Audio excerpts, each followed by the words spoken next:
नमस्कार मंडळी, आज सकाळी सकाळी निघलो कॉलेजसाठी। मस्तपैकी लावली NSSची टी शर्ट, कारण आज आहे गांधी जयंती। आलो आम्ही S3च्या हॉलमध्ये। येते येऊन सरांनी मस्तपैकी लिहून होतं ब्लॅकबोर्डवर आणि येतं बड्यापैकी लावले होते बॅनर। मग का झाली ना कार्यक्रमाला सुरुवात। काही मान्यवराचे आणि काही पोट्ट्याचे झाले भाषण। मग त्याचे भाषण झाले ना, आता चला रे म्हणा बाहेर, आता कारण करायची होती आपल्याला साफसफाई। मग काय करायचं होतं, निघली आपली NSSची सेना फावडे गिवडे घेऊन सऱ्यान आलो इकडे लायब्ररीकडे आलं आणि लागले पोट्टे झाडाले। ज्याच्या हाती जे हत्यार होतं त्यांना लागले काम करायला। पाठकनं तर घेतलं होतं हे पुंजी सावळाचं काम, इकडे लावली होती पोट्टे ना आगस।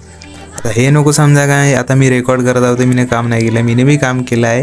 आज तर पोट्ट्याने गेली होती बहुतच मेहनत केरा, पूर्ण लायब्ररीचा एरिया पूर्ण साफ एकदम चकाचक। लायब्ररी तर झाली होती एक नंबर चकाचक। आता आपली NSSची सेना निघली आता घराकडे जायसाठी, कारण काम तर झालं आहे ना आपलं। तर बस हे सेना आपण चाललो एक नंबर घराकडे। चला आजचा ब्लॉग करूया इथे खतम, बाय बाय।